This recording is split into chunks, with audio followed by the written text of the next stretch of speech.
We're here.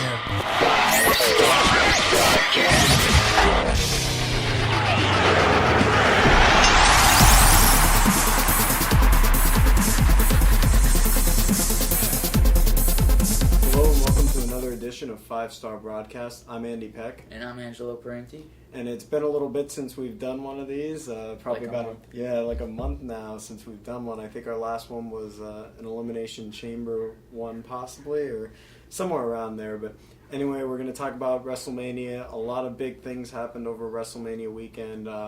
This episode we're going to review the show. We started off with a tag team match. The pre-show was the Usos against Rybaxel against the Real Americans against Los Matadores. I thought it was a decent match. Nothing to really complain about it. You didn't expect it to be like, the match of the night, but I was glad it came down to the Usos and the Real Americans. Yeah, and it started that split for the Real Americans. I kind of just thought that was going to be it for Cesaro for the night. We ended up seeing him a little later. We'll get into that more in further in the podcast, but I liked the way they did it. He picked up the loss, and then Swagger was kind of complaining, so it made sense. Yeah, no, we both picked the Usos, right? Yeah, so we're 1-0 so far in this WrestleMania event. How do you feel? Do you think it still should have been on the pre-show, that match? I don't know where else they would have put it. Yeah. I mean, because at first I thought the Battle Royal was going to be on the pre-show, but with Cesaro picking up the loss there, it kind of gave him this chance to be in the Battle Royal and pick up the win there. So, I mean, it makes sense now that it was on there. At first I was kind of bummed out. I was like, the Battle Royal should be on there, but it makes sense now. All right, well, let's move on to WrestleMania, and it started off with the opening promo with, I think everybody got super, super pumped even more for WrestleMania.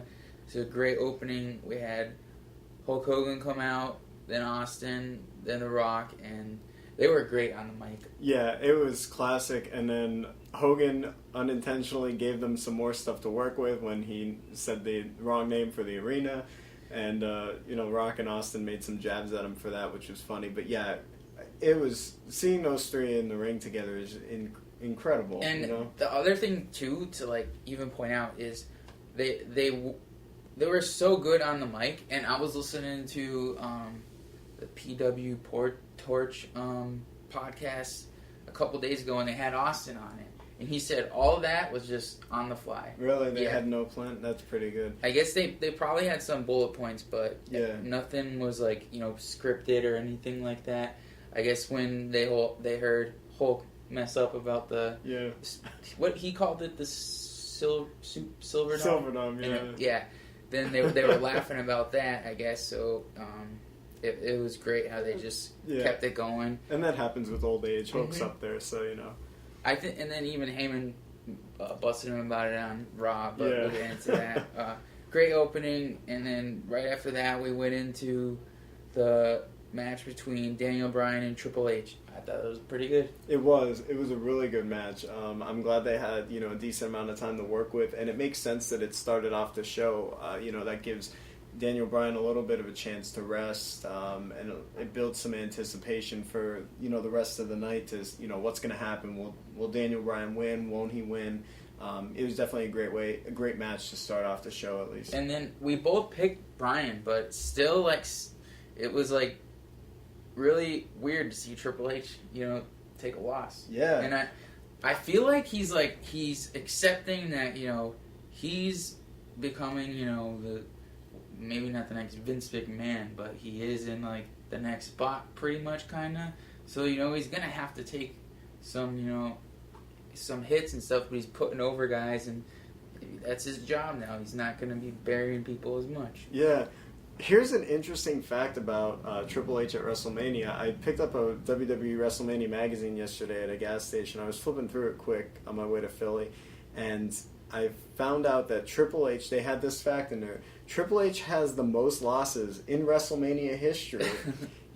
Going into last Sunday, he was 8-9 was his record. He's currently now, after his loss to Daniel Bryan, 8-10. So I mean, people say that Triple H buries people, but on the biggest stage of wrestling, Triple H has the worst record with the worst losses. I don't know. It's just an interesting fact there. It was really cool. Stephanie was out there. Did she get involved in that match at all? She got involved after. She slapped Triple H in the face, and then they beat up Daniel Bryan more to make him look like who knows if he was going to be able to compete in the final match. But let's move on. We had next was Shield against Kane and the New Age Outlaws.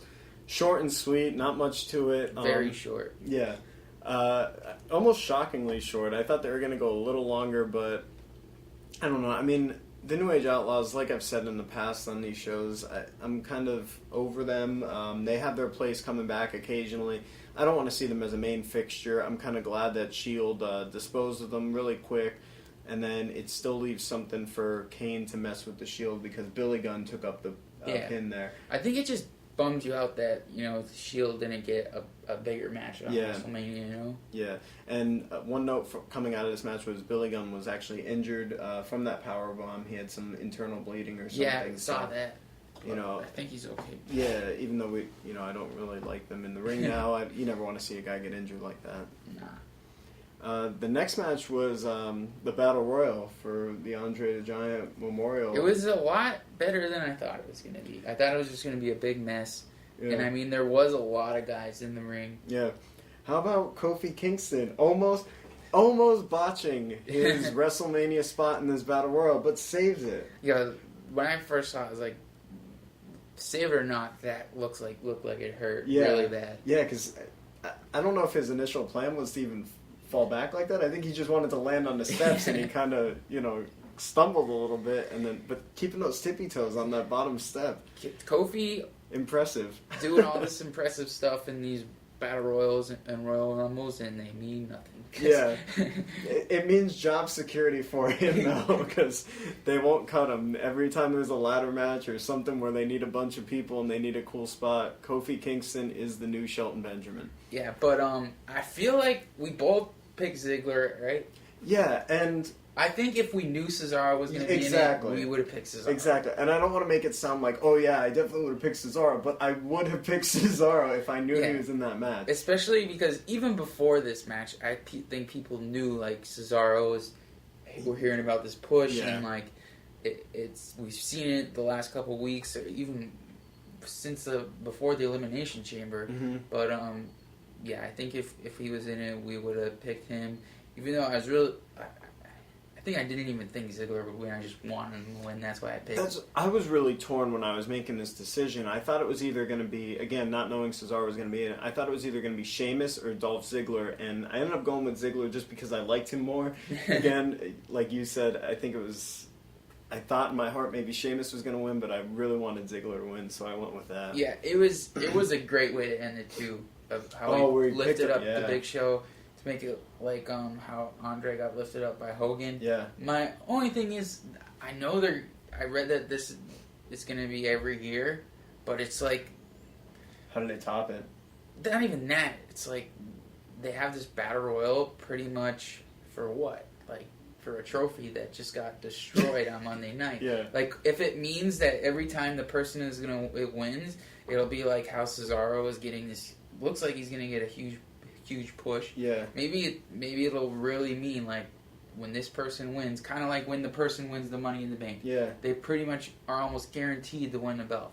Well, if you win the Andre the Giant Battle Royal, you're pretty much guaranteed to get that big push. Yeah. I hope that's how it goes. I mean, it's kind of like a modern day King of the Ring almost. Mm-hmm. Where the winner, they get praised and they get pushed to the top, but. It would be interesting to see if they come out with something that the guy gets other than that trophy, like if they get maybe a title shot at some point, next pay-per-view, something like that. That would make it a little more interesting. Or if they don't, or get the trophy back together and have Cesaro actually carry it around without it getting smashed, that would be cool too. All right. Next match we had Bray Wyatt and Cena. Yeah, I thought it was a good match. We both picked Bray Wyatt, so we were both wrong there.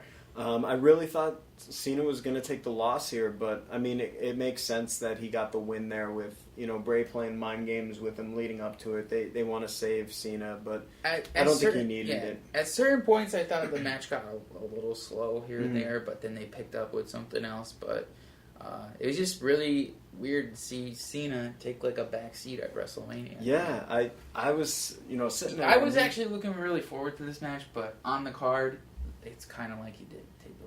Yeah, no, he did take a back seat. I mean, he's not involved in three of the biggest matches. He had Daniel Bryan, Triple H, the world title match, and then Taker and Brock, and he wasn't involved in any of them. So it definitely was a backseat match for him compared to other years. Mm-hmm. But there are some cool spots in this match where Cena goes for the 5-knuckle shuffle and Bray pops up into his Exorcist thing. Cena played into that well, and then the whole story with like Cena wants to keep his his dignity, his respect, his all of that stuff, and he's not going to use any weapons or anything.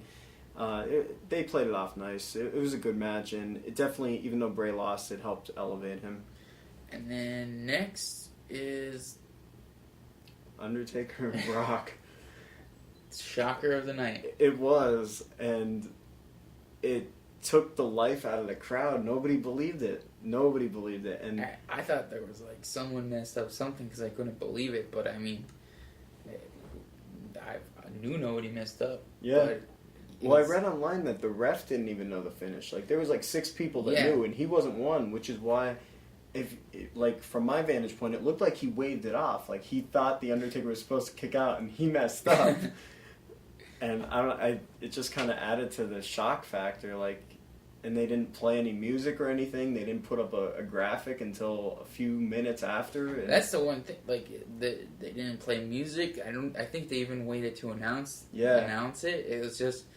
It was a solid like 30 seconds before they announced the winner. But I think WWE was just trying to get everybody's faces on camera to show how shocked they were. Yeah, and I know we're kind of running out of time here. We need to move on, so we could save a further discussion for that for a little later. But yeah, I'm sure we have a lot to talk about that match and what we think of the Undertaker and what's going to happen. But we both picked Undertaker to win, and we both lost. Yep, there's another loss for us. The next match was that Divas Vicky Guerrero Invitational. I still, after the match, don't know what the rules were for the match. All I know is AJ won, and it was a giant mess of divas in the ring. And then the final main event, Daniel Bryan defeating... we both picked AJ for that last match, by the way.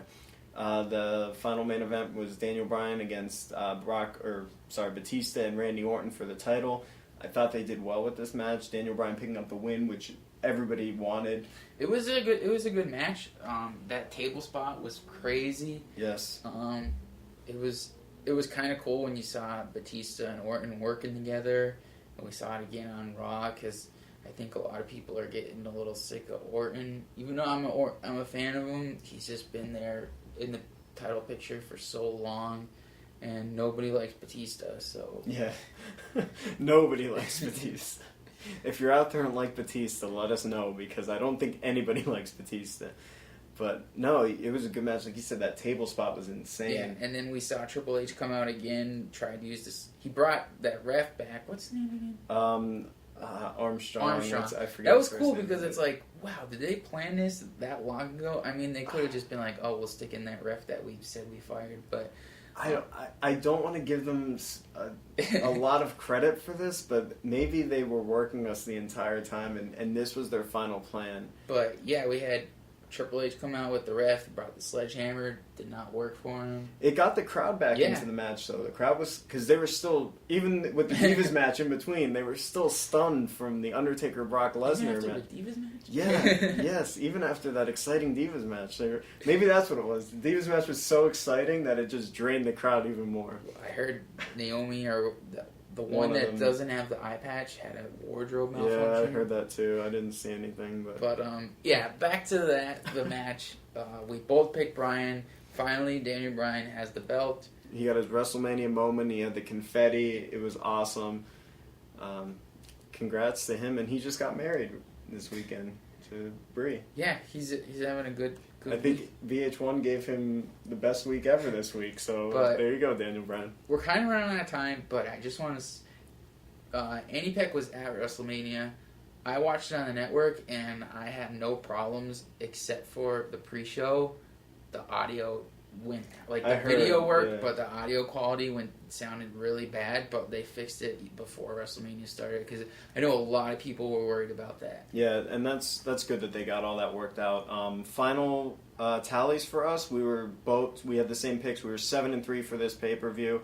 Overall, Angelo is 19-10. I'm 17-12, so we're staying close there. We'll see what happens for the next one, Extreme Rules. Yep, but we're out of time and we're out of here. See ya.